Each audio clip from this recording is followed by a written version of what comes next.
Back once again, AD on the radio.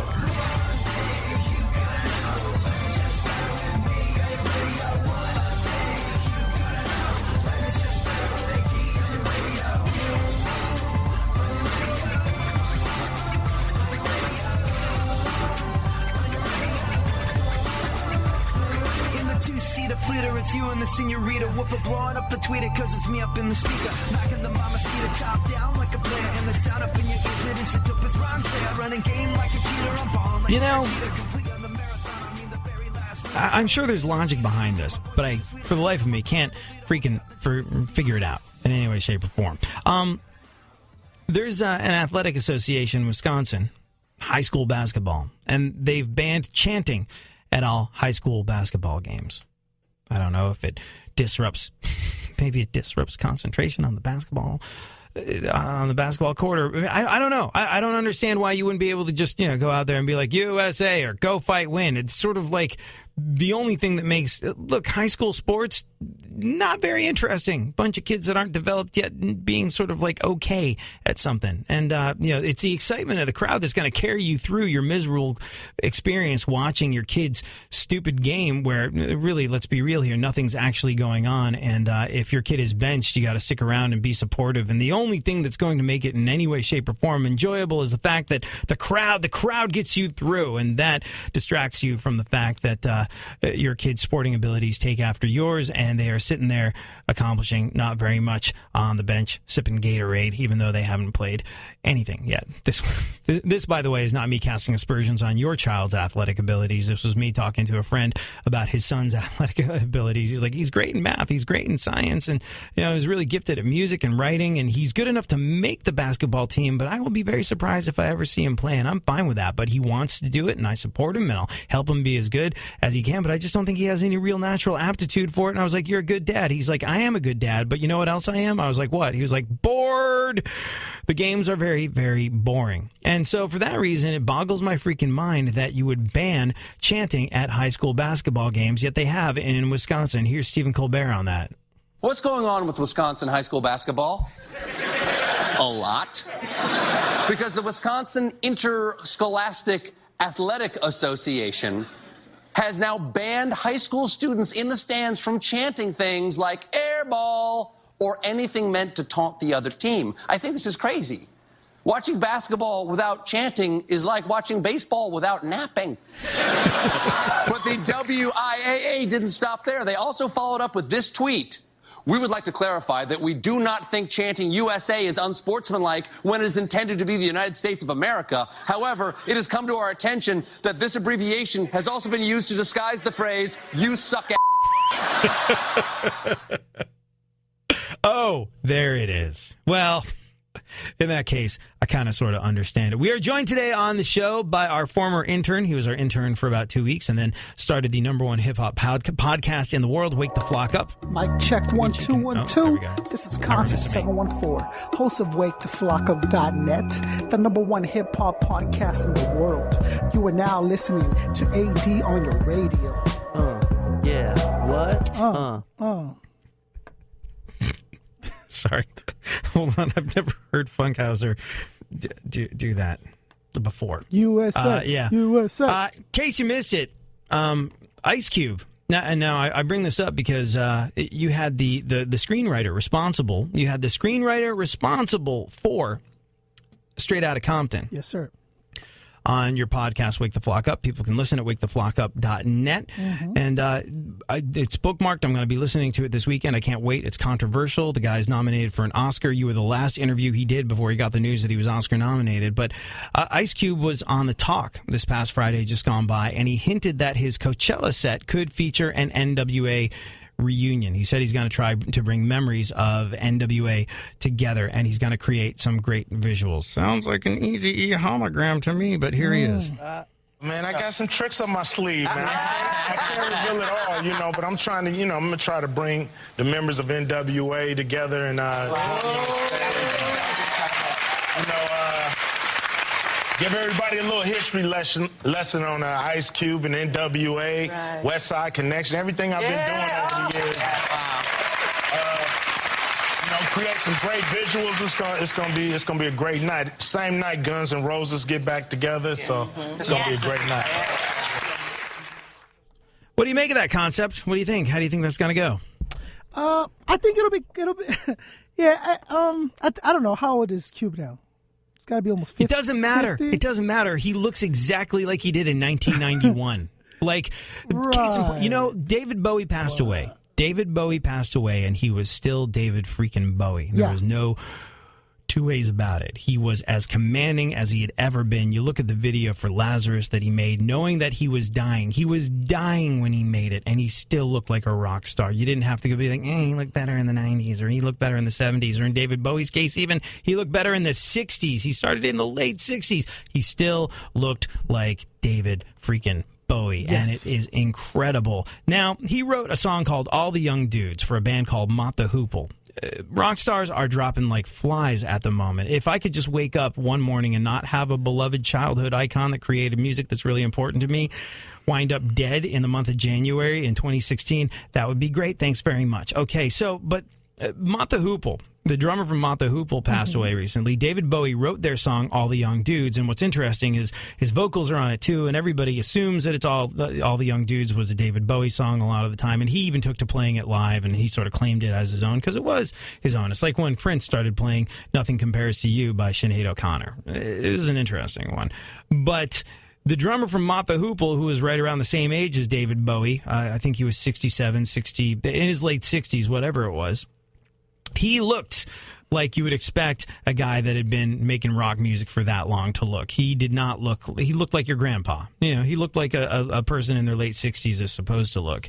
David Bowie's still a rock star. Ice Cube still looks like Ice Cube. And, you know, here's the thing about Ice Cube. Back in the day, you watch tapes, he did not necessarily put on the most energetic of performances. He had a very commanding stage presence. It's all about your ability to maintain. You know, it's like the Eagles, you know, Glenn Frey passing away. He was 67 years old. I firmly believe he could have been singing Eagles songs for an awfully long time because, well, it's easy to get up on stage as a 70-year-old and sing a song called Take It Easy and have it be believable to the people in the audience. Oh, I'm in my golden years. I'm in the retirement home. I'm playing shuffleboard on a regular basis and going for early bird dinners. I am taking it easy. This song is as real to me today as it was when I wrote it in the 70s. But if you're Ozzy Osbourne or if you're the guys from AC/DC, there's a finite amount of time that you can sing songs like Crazy Train, or you can get out on stage and sing songs like Highway to Hell. I mean, you know, Close to Death is one thing, but that's not what they meant when they came up with the song Highway to Hell. And with Ice Cube, I think he's got sort of like an easy thing to maintain. He's never the most athletic performer. It's not like, oh, I liked it better when Ice Cube was doing backflips, because he was never the guy that was doing backflips. So I think it'll be all right. I mean, how old is Jay-Z? Not that much younger, I don't think, and he puts on a show like you wouldn't believe. Do you really think that Ice Cube as a performer will be diminished because of the years that have fallen away? No, I wasn't talking about like his actual performance. I'm talking about like, who is this for? Is this for people my age, people's Ice Cube age, for trying to gain new fans? Like, what is it? It just says pure like nostalgia. Like, what's happening? Well, what will happen is, look, he's playing at Coachella. Yes. You got to be rich to go to Coachella. So you're probably of a certain age, or the kid of someone a certain age if you're going to Coachella. So there's that. I would imagine he's playing to audiences that enjoyed his music when they were kids and will enjoy it now as adults. If you are looking for cash to go see live music, you can win $1,000 every single day. Tune in to Real Radio from 8 a.m. to 8 p.m. Top of the hour, you're going to get a keyword, which when you text it in could win you a grand. More info at realradio.fm.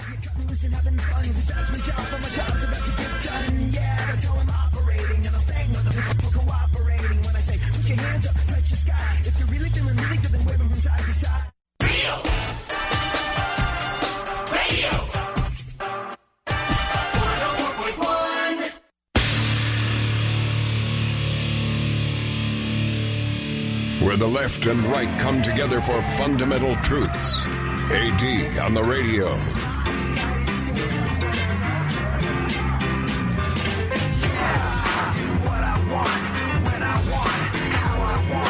Every day you're going and working, running that rat race, and that pace and that place will leave a bad taste for anyone, everyone, working day after day. So buddy, I gotta say, yo, there's gotta be a better way, yeah.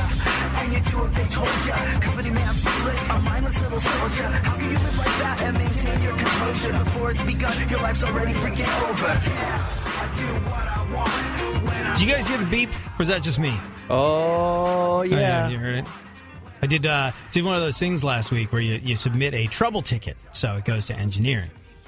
And I submitted a trouble ticket, it goes to engineering, and they go, let's scratch our heads and pontificate about this for a little bit in a Neo-Maxi Zoom dweeby sort of way, and then fix it. And so, like, what they do is they close the trouble ticket, and this is pulling back the curtain on. I think this you're getting their radio world accent that we wrong. inhabit. It's more like this. No, see that whoever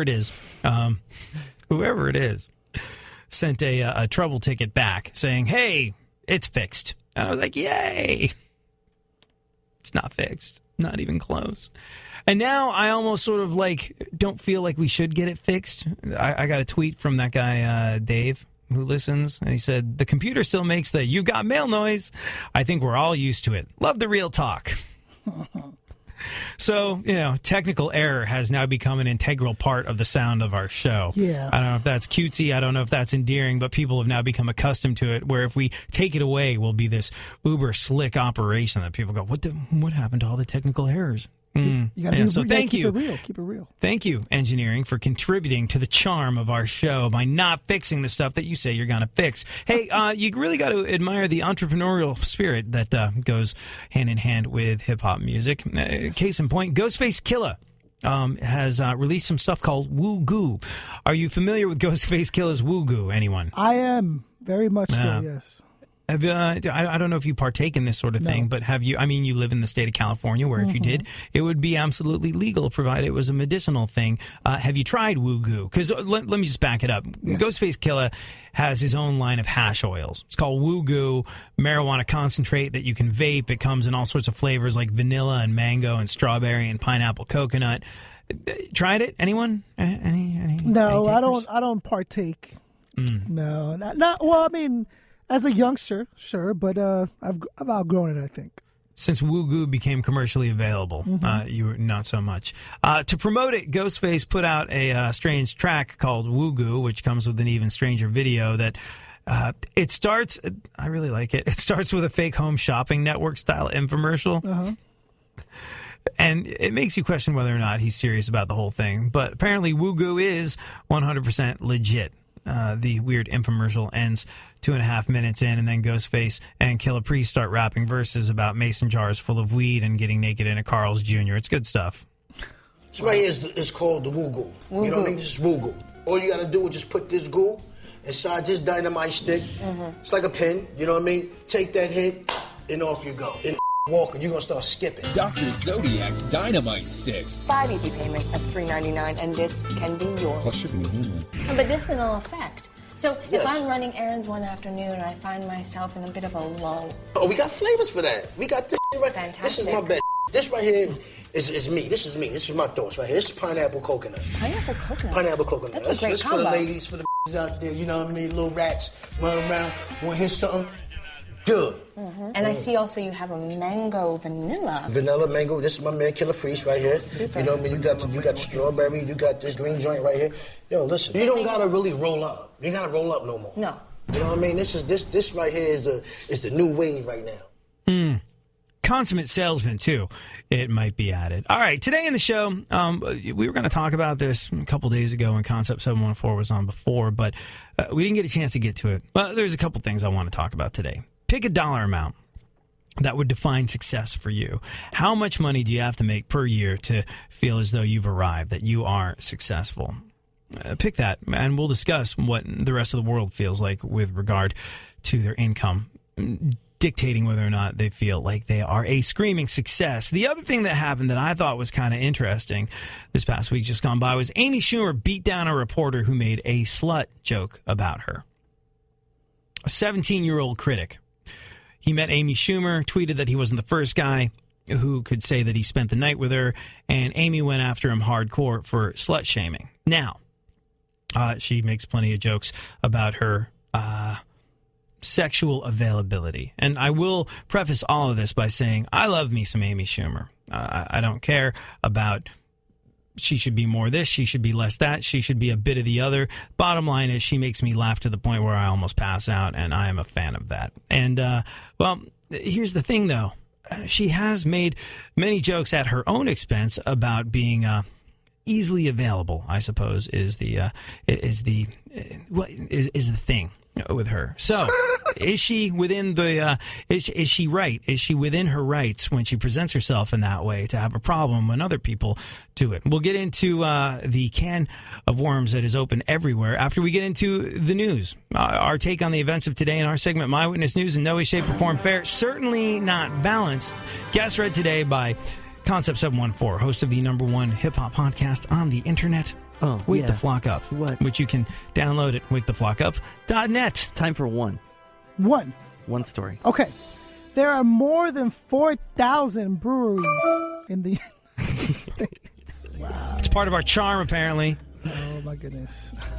More than 4,000 breweries. I wonder how that sentence ends. Well, thanks to the addition of charm to our show by the in-house engineers, we'll just have to wait until we get back. Yeah. Charm.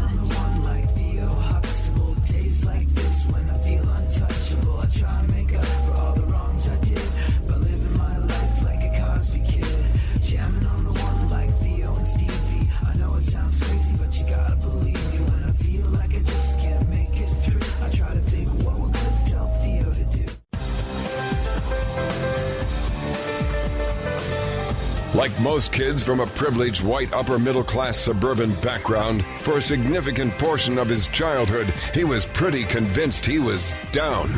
AD on the radio.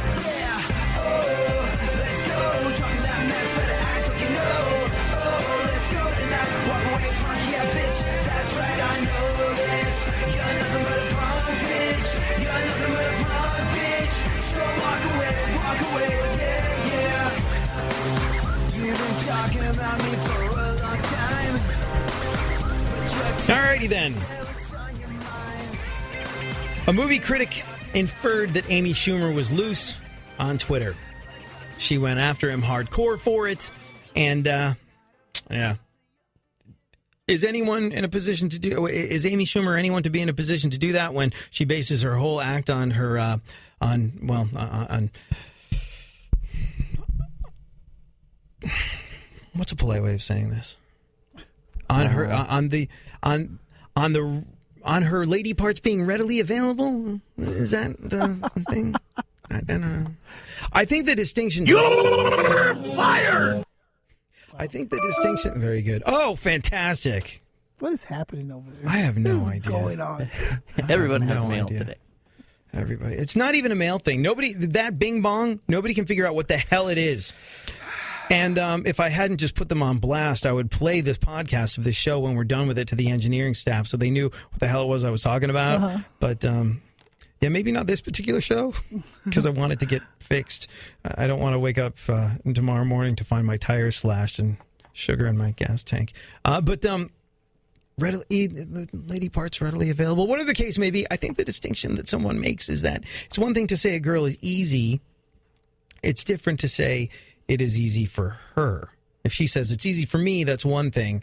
If you're saying it's easy for you, that's another. I think that is where the distinction is. I think that's where the line is. And we'll get into that a little later on after we tackle the events of today in our segment, My Witness News. Guest read by Concept 714. Concept, what is going on in the world? Well, let's try this again. All right. There are more than 4,000 breweries. 20th time the charm, but go on.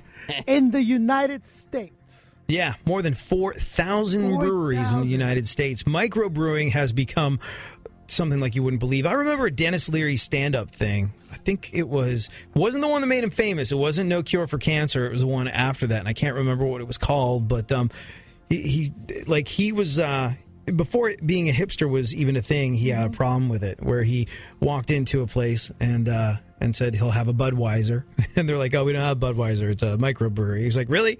Well, go in the back and microbrew me up a batch of effing Budweiser." And I think he really saw this one coming because now there are more than 4,000 breweries in the United States. Mm-hmm. Mm-hmm. You know what else they have a lot of in America? What's that? hipsters who could go into each and every one of those breweries and claim they can tell the difference between the beers. They cannot tell the difference between the beers. Oh, it's oaky. It's nutty. It's got a hint of sunshine. No, it doesn't. Shut up. You're a pretentious a-hole. You don't know anything about anything. Pull up your pants. Go on. Yeah. Donald Trump says he has a great relationship with God. Yeah. He knows him. They text. You know? First rate. Absolutely. Yeah. Quality relationship with... He has a quality relationship with God, yes, as one would expect. You know, given in mind that Trump is a quality operation. Donald Trump has a great relationship with God, according to him. However, I think Trump would still ban his son Jesus from visiting the United States because he was born in the Middle East. So not until we figure out what's going on. Folks. Secretary of State John Kerry said the world is a safer place thanks to the Iranian nuclear deal. Yeah. Yep. He said this. Those were his words. Yeah. Right before getting back into his armored vehicle and heading to his bunker. That's exactly what he said about the nuclear deal that we made with Iran. Go on. 41% of Americans say they didn't take a single vacation day in 2015. Not one. All right, hands up. Not only are we joined by Concept 714, but his buddy Young Baca is in the house, as well as Funkhauser and Concept and me, all hardworking individuals. So I think now is a good time for a show of hands. Who took a vacation day last year? I did not take a vacation day. I don't know what that means. But now, is that just because of your entrepreneurial spirit and you're like, you know, are you one of those individuals who's like, well, I'm always on my grind, yo, so therefore I never really stop working? I'm always on my grind, yo. Yeah, but I mean, like, you know, in terms of your day job, you know, like, and by the way, let's just preface this by saying that last year, Concept's day job was so much cooler than anyone else's. He decided to quit being a private investigator, and how badass is that, so that he could focus on the number one hip hop podcast in the world. Funkhauser has it more figured out, and Concept has it more figured out and dialed in than the rest of us put together. But did you take any vacation days from your previous job as a private investigator? So cool. I will tell you this. I took sick days not for me, but to take care of someone that was sick. Oh. But that's as far as it goes, man. I don't... vacation, I can see when they're needed. I'm with it. But outside, I like to work. I enjoy a good day's worth of work. So if I don't have to take a day off, I won't take it. Funk has left the building. Oh. So he's taking his vacation day right now. As we speak. I don't think I took a single day of vacation last year. I think the way Christmas and Christmas Eve laid out in relation to the weekend last year, because it was like super convenient. Christmas was on a Friday, right? Yes. And we had Christmas Eve off, or it was a half day or what have you. And then you hit the weekend. So really you got 4 days off in a row. And I think I would have probably taken something off had that not happened. But yeah, I don't think I burned a single day of vacation in 2015. And that is where we are like a lot of Americans. 41% of Americans say they did not take a single vacation day in 2015. The only thing we know about this group of people, which apparently includes us, is that we are dedicated workers. And President Obama, not so much one of them. I would never begrudge a person taking some vacation, but all presidents, this is not an issue of left and right. You know, like when George Bush was in the White House, he spent a lot of time on his ranch in Texas, just sort of like getting back to what was important, he thought. Like, remember, he told us how he liked to look on, and I quote, the Google, and check out his ranch on Google Maps and think, I need to get back there. That will do my mind some good, and then I'll be able to be a more effective leader of the free world. Presidents take vacation days like crazy, and I get it. It's a stressful job. It is a stressful job, and if anybody needs to unfreaking wind, it's someone who's under that amount of pressure. But the amount of time they take off, I was like, I make fart jokes on the radio, and I don't get that many days off. The hell's wrong with this picture, leaders of the free world on either side of the political fence? Go on, what else? What do we got? Okay, El Chapo's lawyers says he can't get a fair deal in the U.S. because of Donald Trump. Yeah. El Chapo's lawyers are saying you can't try him in the U.S. He'll never get a fair trial in America because of Donald Trump. Right. Oh, right. And also because he's a drug-dealing, bloodthirsty, mass murdering scumbag. That plays into it a little bit as well. But potato. Go on. The world's 62 richest people. Okay, this is important, AD. Listen to this. Okay. The world's 62 richest people hold as much wealth as the bottom 3.6 billion. Wow. 62 people. That's insane. I'd like to get a list of these 62 people and find out what they, being one of the bottom 3.6 billion. Yeah. Being one of the bottom 3.6 billion, I think, I'd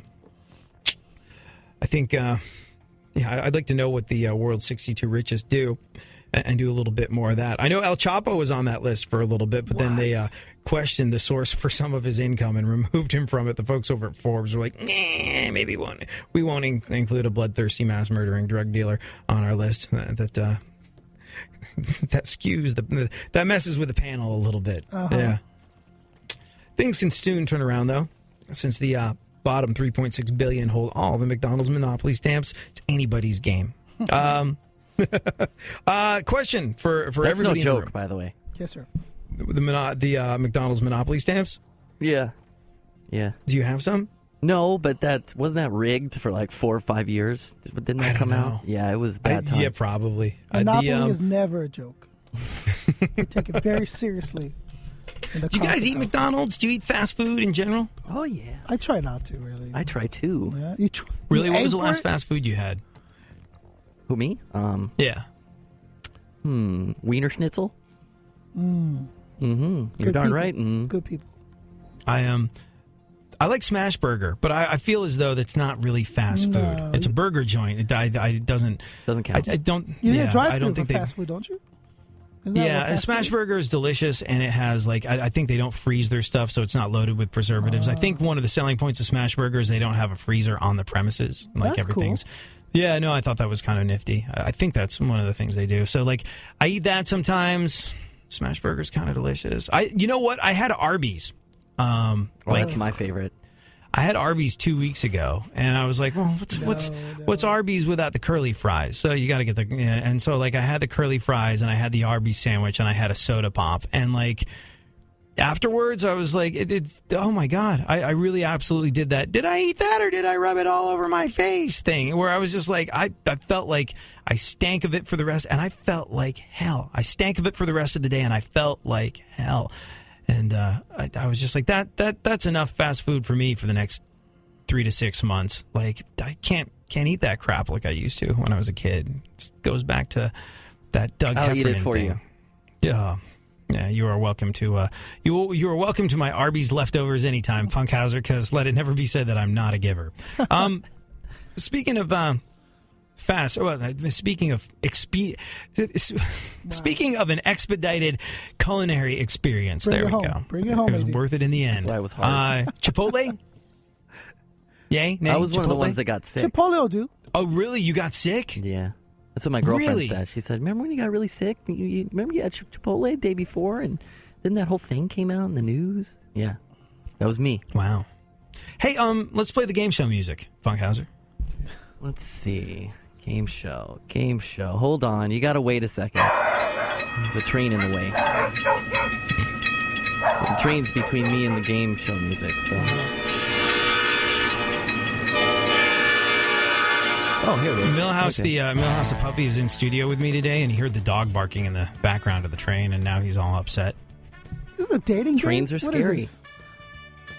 This is whatever we you want want it to game be. show music? No, this will do fine. Stop I reading. thought it'd be, Stop reading on my shoulder concept. Sorry. So there's been all this negative publicity from the recent foodborne illness outbreaks, and because of it, Chipotle is trying hard to win back customers. And I sort of thought it'd be cool to have a new Chipotle slogan to help them do that. Concept 714? Yes. You're a bit of a wordsmith. That is true. You enjoy language. Uh-huh. If you had to come up with a new potential Chipotle slogan, what would it be? No bleeps included, right? No, yeah. No bleeps involved. Chipotle, we will not give you diarrhea. And in quotations, That's what I would put. Okay.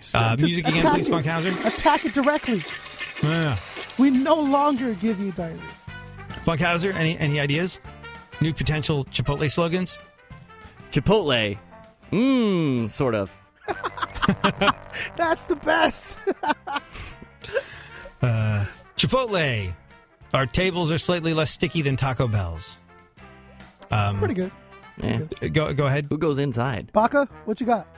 I was actually going to say the same thing. Chipotle, just a little bit better than Taco Bell. Right. Yeah. Chipotle, make a run for the crapper.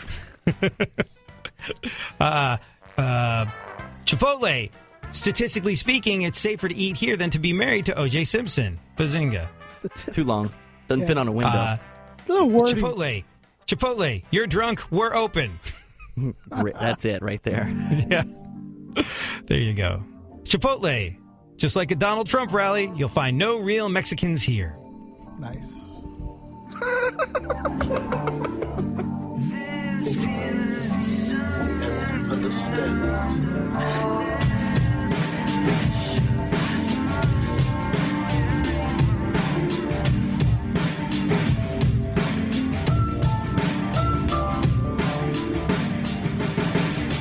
Starting from here, my head is where I feel numb. From the front of my neck to the base of my skull, taking it back by the way my mind is working. Like that, my emotion, the control is always shaking. So no, it be nothing at all. My mind is like an empty hole. I wanna be calm for help, but all my friends are like a pressure valve. And what I need is salvation and a little bit of patience. Real radio. Real radio. 104.1.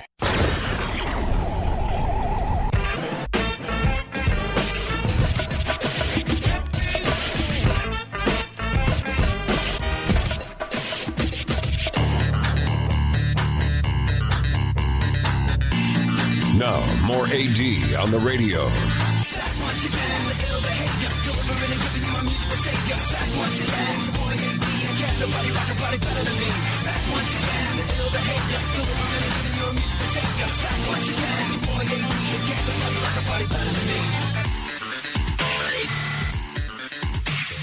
So, as we draw closer to the event known as election time, it's not what it's called. As we draw closer to the event known as the presidential election, I think it's important to bear in mind that we want to, at all costs, hold our elected officials accountable for their actions. We're electing you. We're putting you in office to do a job. Our taxes pay the salary to do that job. Chop, chop, my good man. And it's important to not let stuff like this slide when you discover it. This is our tax dollars at work. Our tax dollars at work. This is the American taxpayers' money on the line in this situation. A situation where a government official, sounds funny, it's not. It's funny because it's so alarmingly stupid that this would even cross the mind of anybody in the position of public servant to do this. The laughs you hear as we discuss this will be rueful ones. 56-year-old Sue Stenhouse is the director of senior services in Cranston, Rhode Island. At least she was. And she held a press conference earlier this month to announce a program where high school students would shovel snow for elderly people. Nothing wrong with that. Sounds like a good idea. Public service, helping those that can't help themselves, makes everybody feel good, makes the world go around. I think that's an awesome idea. Bravo. Well done. Where does the problem arise? Well, here's the thing. When she held this press conference to announce this program where high school students would shovel snow for the elderly, she wanted an old woman to stand behind her at the press conference. Make her seem more in touch with a certain block of voters, I suppose. But even though she's the director of senior services, apparently she didn't have a single old woman that she could ask to be up there on the podium with her as she was announcing this program. So what would you do in that situation, Funkhauser? Say you needed an old woman to appear with you in this situation. You're giving a speech about a new service that you're starting for the elderly. You want an old woman to stand behind you for effect, I suppose. You can't find one. What do you do? Being the reasonable individual that you are. What would first your I have to pay solution attention to what you were saying. Oh, yeah, Then, there's always that. Sorry, there's a lot of fog in here. What were you saying?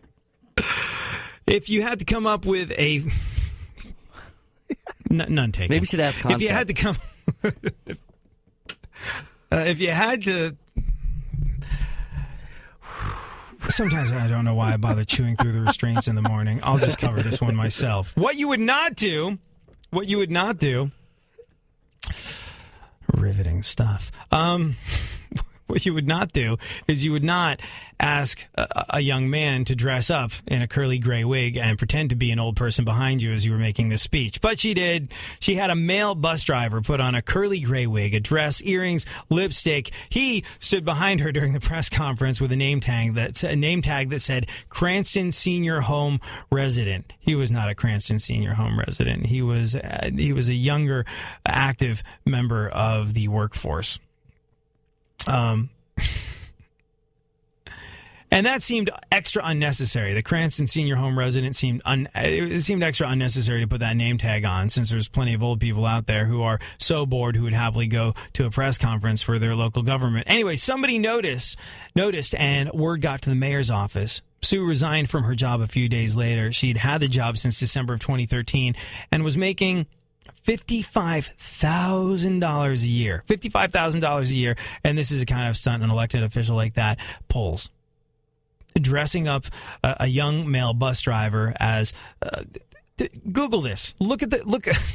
Just look at the picture of this bus driver dressed up as an old lady who got paid to stand behind the director of senior services. You looking? You find it?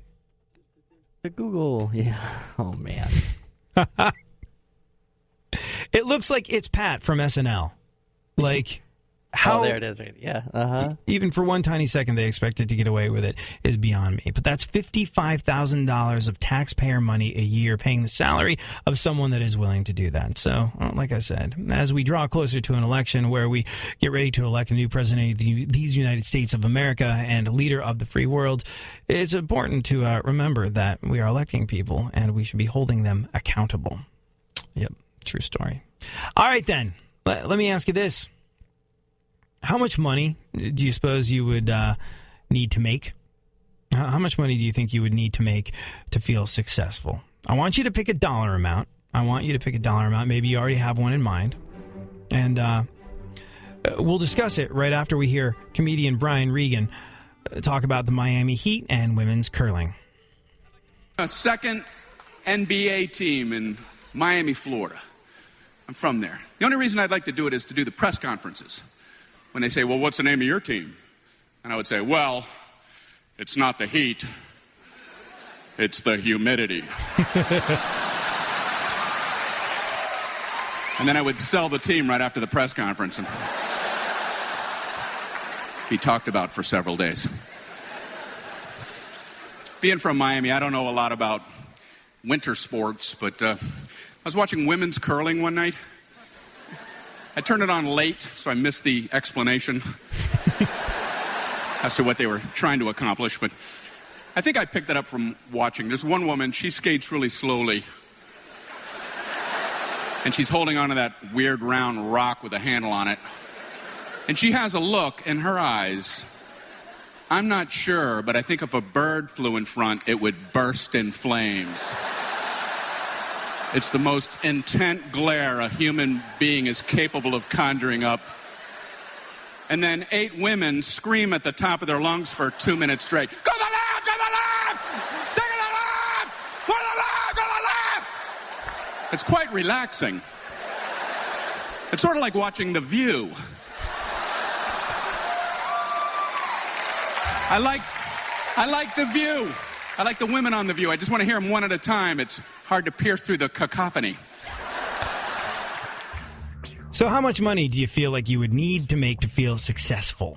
Is it enough to buy a basketball team, as was just suggested, or is it enough to look after your family and maybe go on vacation once a year? We will discuss this when we return. Have your dollar amount in mind.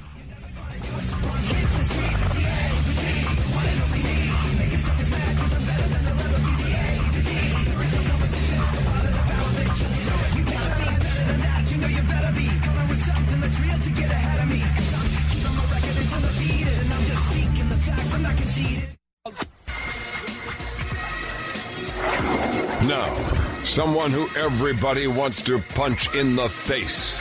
AD on the radio.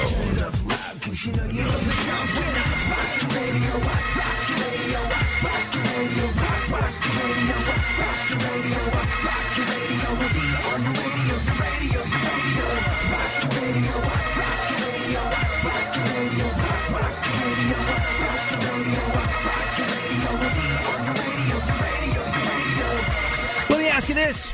How much money do you have to make to feel successful? You have a dollar amount in mind? All right, good. Let's compare notes. Funkhauser. What? How much money would you have to make to feel successful? I'm a simpleton, so twice as much as I'm making now. Thank you. Not too much to ask, is it? I don't know, man. Like, I see, you don't want to reveal how much you're making now. And you just said twice as much as you're making you need now. an actual number. It would be nice because, people like to deal in facts and figures. And I don't want, I don't need you to sell out how much money you make. But I would like to know how much money. $380,000 would be. No, $380,000, that's a pretty specific number. Yeah. That's $380,000? Yeah, I think $380,000. To feel like a success? All right, then. Young Baca, how much money would you feel like you needed to make to feel like a success per year? I think I would honestly need to make about $1 million a year for me to feel like I'm successful, to tell people that I'm a success. Interesting. $1 million a year. This is a lofty goal. I have lofty goals, man. I aim for the sky. There's nothing wrong with having lofty goals, but I mean, would you say therefore someone who makes $150,000 a year is not successful in your eyes? Not at all. Or is that just your definition of success? You asked me what my definition of success right. is. It would be $1 million. I'm not knocking the man that makes $150,000, which is awesome. It's a lot more than I make now. But for me to tell people I'm a success, it would be about $1 million a year. Interesting. So that I think that's kind of telling, because your version of success is different from the version of success that you would place on somebody else. Not just you, but people in general, I think. What about you? What about you, Concept? How much money do you feel like you have to make a year to call yourself a success? This will be good. It's not about the money, man. I was gonna say success isn't measured in money in my and it's the truth, because I could feel like I feel successful now. I feel successful now, but financially speaking, I think to say, you know what, I am where I want to be. I have reached a successful point in my life. I think Baca's about right. $1 million a year. The day that I get $1 million check, I know that I've made it, or that I've reached $1 million in my bank account statements and stuff. I'll say, okay, good, I've made it. Now let's work. I think that there's a very big difference between amassing $1 million and getting paid $1 million a year. Right. I think one is clearly more attainable than the other. I think, well, I don't know, because there's people that make, comparatively little that manage to save well, and then there's people that make a lot of money that I know that blow through it. I know a lot of people that are making sort of like $200,000 a year, and they always have no more than $43 in their checking account. That's why you shouldn't measure success in money, because you can attain that money. You can attain that money in other ways. That doesn't mean you're successful at all. Yeah. That doesn't measure whether you're successful or not. It just means you got to pay that to do what?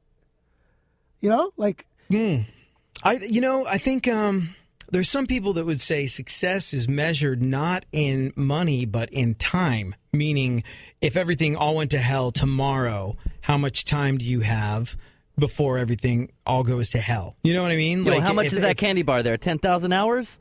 Is that what's up? Just like, I don't know. I mean, but it's the point is, it's not necessarily how much money you are making. It's how much time is that buying you to do whatever the hell you want with your life before you have to go back to work. A lot of people argue that money is not the measure of success, that time is the measure of success. Like, if you could be retired where you're like, I don't have to work, but I'm going to continue to work and do things that I like to do, I think a lot of people would define that as success. But I just wanted to get a dollar amount from it. Did Concept give us a dollar amount, or did he just waffle and circumvent the point? I'll say about $1 million. Let's go $1 million. $1 million. Yeah, okay, $1 million. All right. And Funkhauser says $380,000. Was that it? Yeah. All right. The average guy says the salary he need to feel like his career is successful is $82,000 a year. $82,800 a year. It's oddly specific. It's it's an average. Like they took an average of a bunch of people and they all wrote it down. But $82,800 a year is what a guy needs to feel like a success. Women have slightly lower expectations, but not much. Women feel like they have to make $77,000 a year to feel successful. And both of those seem to me, on the surface of things, pretty reasonable. This isn't someone that's got stars in their eyes that's dreaming of pushing expensive rides or living in mansions or owning one's own private island. It all seems sort of like a very reasonable expectation of what you would want in life to feel successful. Interesting. What is even more telling is that they found that women believe that having flexibility in their schedule shows they've made it. And for men, it's being their own boss. You look at someone like Concept 714 who, had a job, had a good job, was a private investigator, had a kind of good, badass job, but wasn't good enough for him because he wasn't necessarily his own boss. He wanted to make that leap. He wanted to do something that was artistically viable. He wanted to start doing something that made him master of his own domain in a non-Seinfeldian way. But you wanted to be your own boss, and that's a big part of it for you, right? Yeah, I feel more successful now that I make less. So, making money is really just like a byproduct of success. You shouldn't say, me making money is what is going to vouch whether I'm successful or not. That's a byproduct of hard work. So I think that's really what's wrong with everyone. It's like they want to paint you the picture of make more money, you'll feel better. When in actuality, you could feel worse. Some of the most depressed people are the people with the most money. And it's like, why? What's happening? Why are there depressed people at all if that's the logic?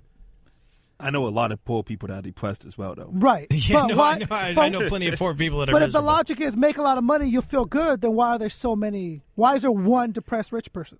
I think Mark Cuban said something about Mark Cuban said something. He gave some very blunt advice to people that would potentially win the Powerball before the Powerball drawing happened. And he said that if you were miserable when you were broke, you're going to be miserable as a rich person. And he said if you were happy when you were poor, you're going to feel freaking fantastic when you're rich. So it doesn't address the root of your problems. Look, it does allow you to arrive at your problems in style, I suppose, when you are a little bit more loaded. And I don't know, your average piece of stress, what would you say you stress the most about, any of you? Money. I would stress about money the most out of anything. And just like Concept, I'm somebody that works for himself, and pretty much all I think about is money. But he has a different set of problems than me. I'm a single man. I don't have to worry about kids. I don't have to worry about providing a wife. I just need to make sure I have enough food at the end of the day for myself. Right. You only have to deal with your own problems. You don't have the baggage, the responsibility. The baggage. I didn't want to say it like that. Let's not refer to his nearest and dearest as baggage, but you don't have the clawing fear in the pit of your stomach that your kids are going to be able to eat or not. Exactly. And what about you? I could imagine that keeps you up at night. What I stress about the most is them and just making sure that they're going to be okay. But to say that being rich is what I'm going to aim at successful, that's not true. I can't say that. But I would, yes, money makes things easier, and that's just your essentials. What about everything else? Your essentials, like your rent and your food, and yes, I get it. Now you can either be miserable with your rent paid or be happy without, it doesn't really matter. But a family would be what I stress out about the most, I guess. Interesting. Yeah. See, to me, success is... were you about to say something, Funkhauser? No. Okay. To me, success is whatever amount of money you need to make or have to not worry about money, whatever you need to have in the bank or whatever you need to be pulling in every single month, and the two are different, but they both amount to the same thing. To not worry about it to the point where it's not clawing away at your gut and you're not concerned about anything, and it does it that to me is success. That to me is... If you're no longer worried financially, that is financial success. That's kind of the way I look at it. And, it's vastly different, I think, a lot of the time, depending on what part of the country you live in. Like, if you live in Southern California, well, the amount of money that you need to make to not have to worry about money, that's, A lot. If you live in a place like, Texas or Oklahoma, where you can live in a somewhat baller house for $150,000, or sometimes even less. One of my best friends in Texas recently bought a really, really nice townhome in a very good neighborhood for $125,000, and I was just like, you got to be kidding me, dude. Like $125,000, a mortgage payment on that is $550 a month to $650 a month, depending on your credit. Even if it sucks, you're not going to wind up paying more than $1,000 a month for that. And that is a different level of income that I think dictates what you have to feel successful in terms of not having to worry the hell about where your next meal is coming from. Yeah. Interesting stuff. All right, then. How much time we got left, Funkhauser? I'm going to use that. Trace Minutos. Amy Schumer beat down a reporter who made a slut joke about her. Whether it's true or not, Amy Schumer jokes a lot about how much meaningless, risky sex she has. So maybe she shouldn't be overly surprised or hurt when somebody else tries their hand at it. At the Critics' Choice Awards this past Sunday night just gone by, Amy posed for a photo with a 17-year-old critic, this movie critic kid named Jackson Murphy, who then turned around and tweeted, quote, "Spent the night with Amy Schumer. Certainly not the first guy to write that. Not even that funny or clever, but what do you expect? He's a 17-year-old kid trying to be cool." He deleted it, but not before Amy saw it. She was unamused, to say the least. She said, quote, "I get it, because I'm a whore. Glad I took a photo with you. Say hi to your dad." And Murphy replied, quote, "I truly apologize. I thought you'd like the joke." And I can kind of sort of get that. She makes that sort of joke about herself, and you think, I'm just going to get in on it. Yeah, there you go. And you realize certain jokes are not for you to make. They're for the person to make about themselves. And he said, "I should leave the comedy to you. Thanks for the photo. Glad you won. I'm not a comedian, and it wasn't funny." She accepted his apology, saying, quote, "That's really okay, honey. I just remember thinking that you and your dad were sweet, and it was a bummer to read that." Should someone in Amy's position expect these kinds of jokes given the nature of her act, or is it one of those things where only she can say it about herself? Super quick, go. No, that's ridiculous. How she her entire career is based off of that. So someone out points it out, and now it's not okay with her? No, that's ridiculous. It's not okay. He can't be making those jokes. Oh, okay. It's the same thing. A black man makes fun of himself being black all the time, but how would you feel if a white man would make that same black joke? It's not okay. Right, but if that's what you base your entire career off, like, dude, it's the same thing with Dave Chappelle. Trainwreck is a terrible movie. Same thing with Dave Chappelle. He said that the people in the audience started laughing a little bit too hard at his racial jokes, and that's why he needed to step away. Oh, wow. The jokes he was making were people making them laugh too hard. White people, he said, white people started not making the jokes, but they were laughing a little bit too hard. Right. Now imagine if they started making those jokes. How would that make him feel? Okay. Well, you can not make the jokes if you don't want people to laugh at them. No, I agree 100%. That's what I'm saying. And he understands that. Okay, I think he understands that. Yeah, I don't know. Maybe she was having a bad day or something. I don't think it's okay for him to make those jokes. Characteristic of where the line is comes from the person who is the subject of the humor. And I think really, and it's a vague one, and one can understand how a 17-year-old kid wanted to get in on the fun. He's like, hey, she makes these jokes about herself. I'm going to be cool and make a joke about her that goes something like that. Didn't think it through, as 17-year-old kids often do not, especially when they're a little starstruck. But the line is, Amy Schumer, she can say that her nether regions are easily available when she wants them to be. A guy coming along and saying, I can have Amy Schumer's nether regions be easily available to me when I want them to be, therein lies the rub, and therein lies the element of choice, which always comes down to the person, in this case the female, making the joke. You're welcome. Glad I could help.